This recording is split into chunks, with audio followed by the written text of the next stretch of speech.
doing, Steve? Thank you so much for coming in. We've had several conversations over the last couple of days, and you were inspired by the topic of discussion today because we're talking about, this week and next week, we're talking a lot about autism and challenges and disabilities that people overcome. And you're going to hear an amazing story in a couple of minutes from Joe and what he's doing. But you've also, in the art world, tell Long Island all about that. Oh, absolutely. But before we do that, Steve, I just wanted to share a little story with the listeners today. I came in to the studio a few minutes earlier, and I got a chance to meet with some of the other guests who will be part of the show today. And I never realized, Steve, how much really goes into this program behind the scenes. I mean, leading up to the 1 hour show that we have. And I would like to thank you for your dedication in showcasing a lot of people who probably would not have a voice otherwise, including those who are handicapped and struggling with some type of disability. And your show is just an amazing venue for that. I would like to thank you for that publicly. Well, I agree. Thank you so much. It's not my show, it's our show because you guys become a big part of it. Chris, Brian, Portia, Dr. Gabe, Donna, Taylor, anybody else that comes through these doors are part of the show. Any guests that we have is part of the show, but I welcome that, sir. Thank you, Steve. Thank you for having me. Please share your talent with Long Island. Well, what I do, we've discussed it in the weeks before. I'm actually a fine artist based in South Shore, Long Island, Valley Stream. I'm wearing my sweater today. I know you're from Valley Stream too, Steve? Valley Stream's in the house. Valley Stream is in the house. And what I thought we'd do today, we'd look at a few artists and their work.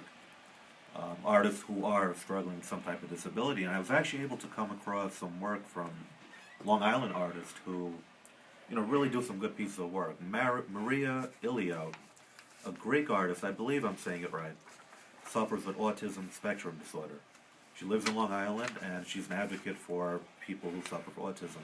And Steve, I know your background is in psychology. That's right. Can you possibly explain a little bit of what it is like to have someone you love be affected by autism? Well, I think just the developmental disability that it faces, it ranges on the spectrum from extremely severe to Asperger's, as Lisa was talking about in the play, which those folks are higher functioning, but they might have difficulties socially. And they may be extremely talented. They're all extremely talented. However, socially, that connection they're trying to make with the outside world, vocationally or educationally or academically or even artistically, that's where they need the support for. And the biggest challenge, and we're going to talk about this after in the movie and next week certainly, is that the services that families and children need to get for autism, because there's so many creative people out there that sometimes that talent is not being surfaced because of the different challenges and difficulties that families face. Oh, absolutely. But we look at some of this work in front of us, and I have the iPad here, Steve. I mean, the work is amazing. You're going to put me on the spot again. I feel it coming. No spot today. I mean, look at that, Steve. I mean, it's beautiful, beautiful work. It is gorgeous. And possibly, let me turn this around for the viewers there at home. And there we go. It's not easy to describe artwork like you do, so your talent to doing this is remarkable. Thank you, Steve. But, coming from an artistic point of view, if I was looking at this piece, I would say that the artist is a very great communicator.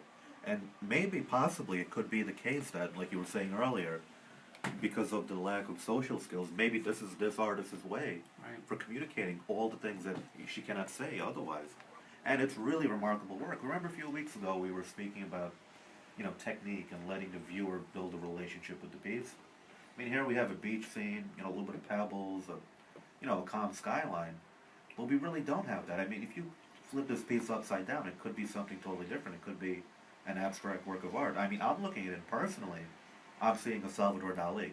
Right. You remember the Prudence of Time, I believe it's called? When the clocks are hanging over the tree? Yes, Yes, that's the one. But other artists as well go through a lot of, there's a gentleman we have here, Peter Longstaff, and he doesn't have any arms. That's remarkable how an artist can actually make paintings or portraits without arms. Oh, absolutely. He has no arms. So what he decided to do was use his right foot the way many of us would use our right hands. He would use his right foot for painting, for writing, and his work is just really, really, really amazing. And it's really breathtaking, Steve. Breathtaking. So the work that you do and the artwork that you do, obviously there are other Long Islanders out there that are struggling with disabilities, and you'll meet Joe in a few minutes that is coming from a program called Abilities at the Viscardi Center. And Henry Viscardi was really the leader in vocational services for people that had disabilities back in the 50s.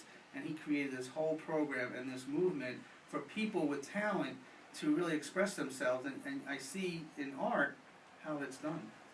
I mean, art is just a beautiful way to, in a way, kind of rebuild our self-esteem after something bad has happened to us. And I think, going through struggles myself, and I'm sure each of us in this room and each of us listening at home, there was some time in our life where we were really faced with adversity, and, you were trying your best to overcome, but some things, bad things may have kept happening, and, kind of ruins your self-esteem after a while, and you kind of doubt yourself, and maybe this is not it, maybe I'm unsure, but art is such a great way to, within a few hours, you can create a beautiful piece of work and kind of slowly rebuild your self-esteem and look at that and say, hey, I did that.